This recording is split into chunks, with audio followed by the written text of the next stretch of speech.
Joining the military is not for the faint of heart. In order to turn the average citizen into a highly trained soldier, militaries around the world put them through a series of extreme tests to prove their abilities.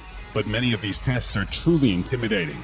From juggling grenades to jumping out of buildings, we are looking at the craziest non-military exercises. In 2012, a video surfaced of the Chinese military taking part in one of the most mind-boggling military exercises imaginable. The video, which was leaked from state CCTV, shows a group of People's Army soldiers testing fate with a live grenade. You may be familiar with the exercise. It's the equivalent of hot potato, where participants will pass around a potato or some other random object until the music stops, and the person in possession of said object is eliminated from the game. It's kind of like that, although the unfortunate soldier in this game runs the risk of actually being eliminated by a live hand grenade. Thankfully, it is the job of the soldiers to dispose of the grenade into a large hole just before it detonates. One can only imagine that it's the ultimate test of a soldier's ability to cope under pressure. In the video, no one is injured, but if this is a frequent exercise, it's inevitable that someone will be hurt, or worse, in a matter of time. It is designed to turn the merely tough into the super tough. The Royal Marines' much-feared Mud Run is the toughest part of the 32-week training course said to turn civilians into commandos. You can see why even the strongest recruits dread it. Exhausted, demoralized, and covered in foul-smelling sludge from head to toe, these Royal Marine recruits hope one day to wear the coveted Green Beret, marking them out as the elite of Britain's fighting forces. The men need to call upon reserves, both mental and physical, that they didn't know they had, simply to get through the grueling ordeal. Captain Ben Chappell, who oversees physical training at the Royal Marines Commando Training Center in Limestone, Devon, said, "The Mud Run is about instilling a Royal Marine state of mind. The recruits spend up to 45 minutes in the mud that is so thick they can barely run, doing exercises and games, and it is so difficult that getting through it really builds team spirit. We're not just looking for physical strength, but mental resilience as well, and the team cohesion that comes from getting through the hardship together. This strength and cohesion forms parts of the Royal Marines' DNA." He said the recruits would not necessarily know when the run was coming up, saying it's all about dislocation of expectation. There is an argument about whether some people are genetically wired to handle colder temperatures, or whether one must build stamina for lower temperatures by training in colder environments. The U.S. Navy SEALs put this to the test in a very palpable way. They do this through surf torture, also called cold water conditioning. The water temperatures usually hover around 65 degrees Fahrenheit and never go above 68 degrees Fahrenheit. From there, trainees may be ordered to do some calisthenics or run 1.5 miles down the beach in their wet clothes and boots. Then they're ordered back into the surf. Many drills also require that teams carry their rubber boots over their heads as they run from one task to another. Even if the water is 90 degrees, your core temperatures will very slowly start to drop from its normal level of 98.6 degrees. The hours-long drill tests the personal resolve of all those involved and proves to superior officers who is most fit for war. The Russian military isn't known for having a gentle touch, so it should come as no surprise that their counterterrorism operations training is really tough.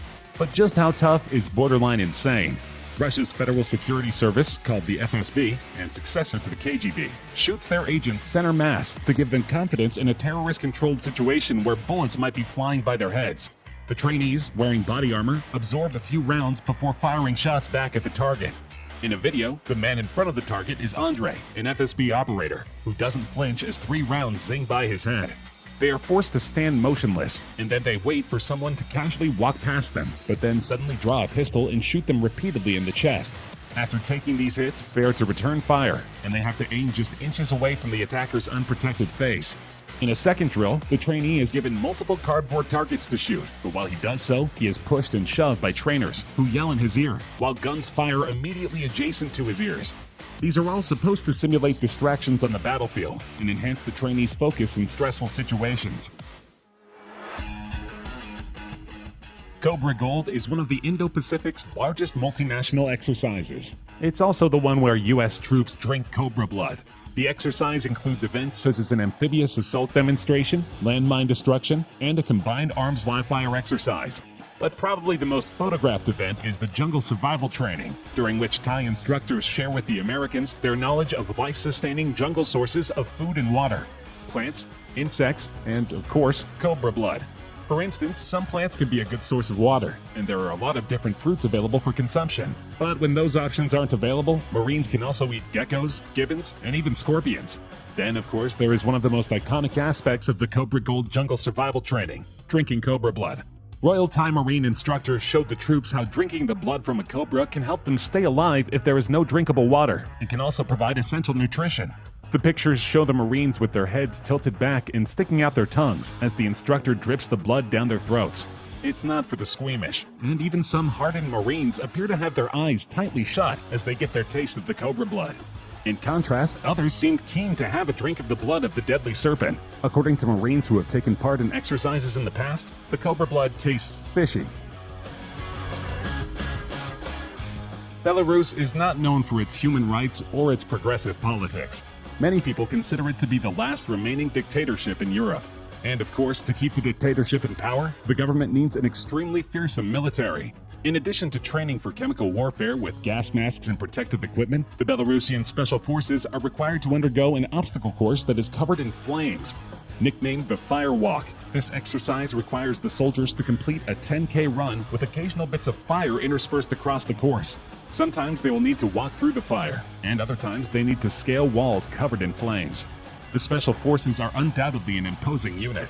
Belarus's ruling party has been accused of using its special forces to assassinate opposition leaders.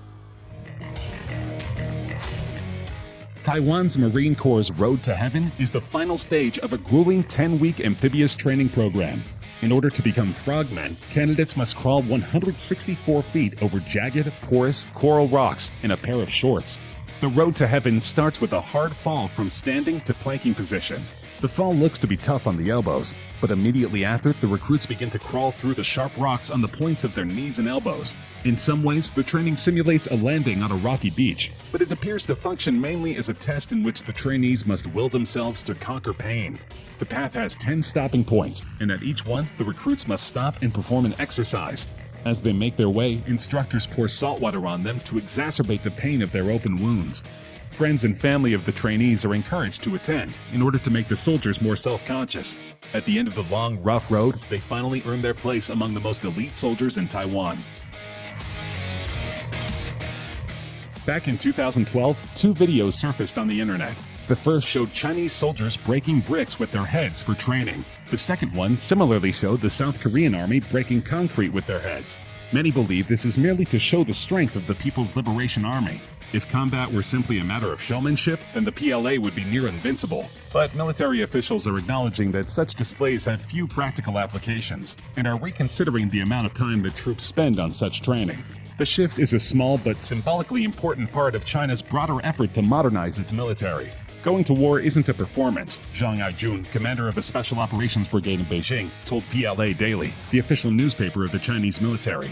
Troops training must stick close to the realities of combat and pay special attention to the urgent need to strengthen fighting skills. This is why the Chinese army discontinued the practice in 2014. Martial arts performances are a trademark, PLA Daily said of the brigade, which it did not identify in detail. For many years, they relied on these skills to display their abilities and win much praise. However, do these stunts have a practical use on the battlefield?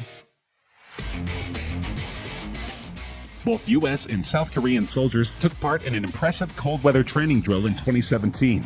More than 400 soldiers took part in the drill, 200 South Koreans and 220 U.S. troops normally stationed on the Japanese island of Okinawa. The exercise has been held since 2013 to train the military to be able to fight at temperatures as low as -4 Fahrenheit.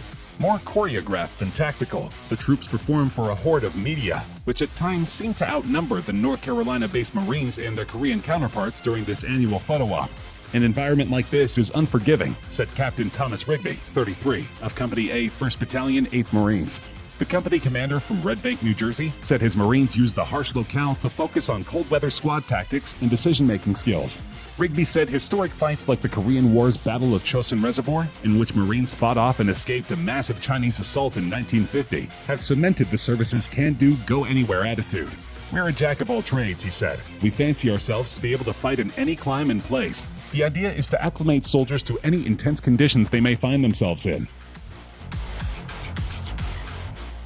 Service in the Israeli army is compulsory for all young Israeli citizens in good health, so recruits should hope that they are not forced into a controversial program in which they are forced to jump from the tops of skyscrapers and rappel down the buildings. The idea is to prepare the soldiers for the impact of a bomb on a building so that they can get citizens out of the flaming structure safely. It is also a preparation for terrorist situations where they need to enter a building covertly. Certainly, the drills have many applications, but hopefully the soldiers don't suffer from vertigo or fear of heights. These new recruits will be prepared to defend the Tel Aviv skyline.